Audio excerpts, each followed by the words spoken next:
Welcome to Honeybee, real stories of love, lies, and betrayal, where every truth stings. Let's begin. Some people believe love means holding on to someone no matter how they treat you. I used to think that way too, until the night I watched a woman I loved deliberately cross the one line I had begged her never to cross, expecting me to chase her and plead for her forgiveness. She had no idea what I was about to do next. My name is Vance, and everything started a little over 2 years ago at my friend's house. He was throwing one of his usual casual get-togethers, inviting around 20 or 30 people, and planning games to help everyone mingle. After a long work week, I was looking forward to it. These parties always had a relaxed vibe that made real conversations possible.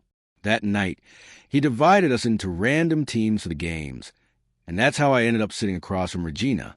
I had noticed her briefly when I arrived, but hadn't given her much thought. When Kevin called out our names as partners, she smiled warmly and introduced herself with a handshake. Something about that first exchange felt surprisingly natural. I usually need time to warm up to new people, and I had assumed Regina might be like many of the women I'd met at other parties, aloof, maybe even a little self-absorbed. But with Regina, it was effortless. Talking to her felt like reconnecting with someone I'd known for years. She had a quick wit, shared my sense of humor, and seemed to genuinely enjoy our banter. During trivia, we discovered we both had an almost embarrassing amount of knowledge about 90s movies. When we played charades, she somehow managed to guess my awful attempts at acting. By the time we got to the card games, we were practically finishing each other's sentences. The evening flew by. As the party wound down around 11, Regina and I were still talking. I didn't want the night or the conversation to end. I asked if we could exchange numbers, feeling that spark of possibility you only get when you meet someone who just clicks with you. Walking to my car, I already knew I wanted to see her again. The next day, we started texting, and it felt like we just picked up where we'd left off. We swapped weekend plans, shared funny work stories, and traded recommendations for movies and restaurants. Soon the texts turned into late-night calls that went on for hours. Regina had this way of turning ordinary moments into something entertaining, and when she asked about my day, she actually listened. After several weeks of daily conversations, we made plans to grab coffee on a Saturday afternoon. Coffee turned into lunch. Lunch turned into wandering downtown together, and before I knew it, we were having dinner. By the end of that day, I couldn't wait to see her again. That rhythm continued for a couple of months. Texts all day, phone calls most evenings, and meeting up at least twice a week. Sometimes we went on planned dates. Other times we just hung out watching TV or joined friends at events. Around 3 months in, I realized I needed to know where I stood. The connection between us felt romantic, but I didn't want to assume she felt the same. One evening, during a phone call, I asked if she was seeing anyone else or if she was interested in something more serious. Her answer was exactly what I'd hoped for. She wasn't dating anyone, and she'd been wondering the same about me. That conversation led to a date focused on talking about what we wanted from each other. By the end of that day, we'd agreed to officially start dating. I felt excited, nervous, and hopeful all at once. Regina seemed like someone who could truly be a partner, not just a casual fling. The first few months of dating were everything I'd wanted. We were in that honeymoon phase where everything feels light and perfect. We didn't move in together right away, but Regina was loving, thoughtful, and seemed equally invested in building something real. Slowly, we built routines, weekday visits after work, weekends spent together, introducing each other to our separate circles of friends. But during those months, I noticed something that made me uncomfortable. Regina had a lot of male friends, and they were constantly present in her life. When we were together, her phone buzzed nonstop with texts from different guys. College buddies, co-workers, neighbors, men from hobbies and social activities. At first, I brushed it off. Some people just keep friendships with the opposite sex. I told myself, I didn't want to be that jealous boyfriend who polices who his girlfriend talks to. But as time went on, I couldn't ignore it. Regina didn't seem to be drawing any line between what was appropriate when single and what was respectful in a committed relationship. Late-night texts, long back-and-forth conversations, and her constant availability to them started to eat at me. I expected that as we got more serious, she'd naturally create boundaries, not cut anyone off, but show that I was a priority. But months passed and nothing changed. Sometimes I'd be talking to her about something important, and she'd pause to answer a text. We'd plan a quiet evening together, and she'd spend chunks of it messaging other people. I started to wonder if I was being unfair or controlling. I'd never considered myself jealous, but the situation felt wrong. Eventually, I decided I needed to say something. One weekend, while Regina was staying over, I brought it up. I told her about a previous relationship from 5 years earlier. I dated a woman who had a close male friend she insisted was just a friend. Whenever I voiced concern, she'd accuse me of being insecure and controlling, insisting that healthy relationships were built on trust.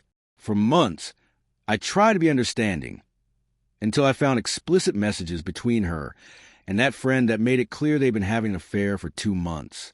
When I confronted her, she denied everything and turned it back on me, calling me paranoid while lying to my face. The worst part wasn't the cheating. It was the gaslighting. The way she made me feel crazy for trusting my instincts. That betrayal left scars. As I finished telling Regina this story, she stayed quiet for a moment, listening carefully. I explained that I wasn't asking her to cut her guy friends out completely, but I needed clear boundaries. No inviting male friends over to her apartment. No flirting or behavior that might encourage romantic interest, and maintaining a respectful distance that acknowledged she was in a committed relationship. I braced myself for a fight, expecting her to accuse me of being controlling like my ex had. But Regina surprised me. She said she understood why I'd feel this way after what I'd been through, and admitted she'd never considered how our friendships might look from my perspective. She agreed that some boundaries were reasonable if we were serious about building a future together. I felt a wave of relief, not just because she agreed, but because she truly listened. She validated my feelings and prioritized our relationship. In the months that followed, she kept her word. The constant late-night texting stopped, and when we were out, she focused on me instead of getting lost in conversations with other men. For the first time, I felt secure. Over the next year, our relationship grew stronger. We talked about moving in together, discussed marriage, met each other's families, and even traveled together. By our 2-year mark, I was sure Regina was the woman I wanted to marry. Of course, like any couple, we had occasional disagreements, but we always worked through them, until one Thursday night, when an argument shifted everything. It wasn't a huge fight, just a miscommunication that left both of us upset.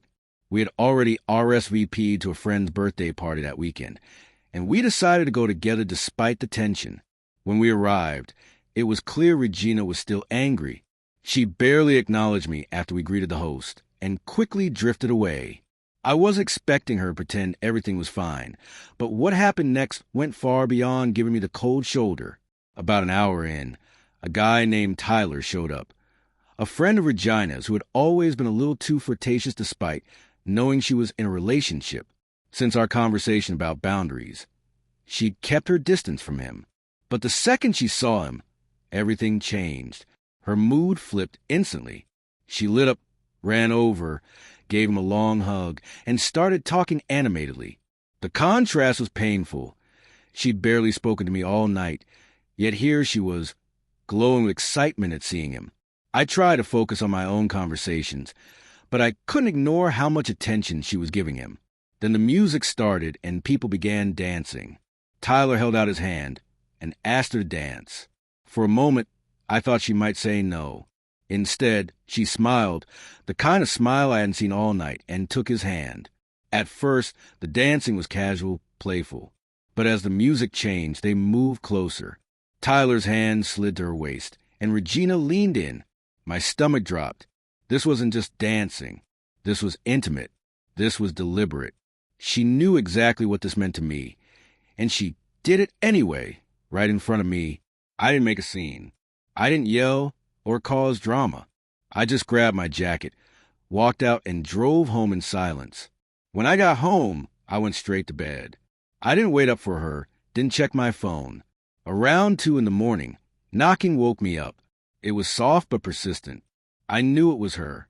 I stayed in bed, listening as she knocked and called my name, asking me to let her in. Eventually, I got up, went to the door, and told her, without opening it, to go home. She asked why I was being like this, what she had done wrong, why I wouldn't just talk to her. I repeated that she needed to leave. After a while, I heard her walk away. 2 days later, she finally texted, "Are you done being angry so we can talk about this?" I stared at that message. She thought this was just me sulking, that I'd cool off and things would go back to normal. I texted back, "There's nothing to talk about. We're done." Her response was immediate. "What? Vance, stop. You're overreacting. We can work this out." I replied, "I'm not overreacting. I'm done." Her messages became more frantic. She said it meant nothing. She was just mad at me. She only danced with him to get back at me. My last reply was simple. "I understand completely. It still doesn't matter. Goodbye." Then I blocked her number. Over the next few days, she tried everything. Different numbers, emails, even showing up at my work. When she couldn't get to me directly, she asked mutual friends to intervene. I told them all the same thing. The relationship was over, and my decision was final. Eventually, she stopped trying. Surprisingly, the months that followed were peaceful. I didn't feel regret or loneliness. Only relief, like a weight I hadn't noticed was suddenly gone. I realized it wasn't just that she crossed a line. It was that she had chosen to cross it, knowing how deeply it would hurt me. She'd taken the very thing I trusted her with, my vulnerability, and turned it into a weapon. Some people think love means fighting for the other person, no matter what. But fighting for someone only makes sense if there's someone who will fight for you too. That night, Regina showed me she wouldn't protect my heart when hers was bruised. And love, real love, doesn't use your deepest pain against you. In the months after the breakup, I learned something important. I'd rather be alone than be with someone who makes me feel unsafe in my own relationship. I'd rather walk away from years of history than stay with someone who crosses my boundaries and then calls it no big deal. The right person doesn't need you to explain over and over why something hurts. They don't push to see how far they can go before you break. They don't turn your pain into payback. Sometimes, the strongest thing you can do is stop fighting for someone who won't fight for your dignity. Sometimes, walking away and never looking back is the healthiest choice you can make.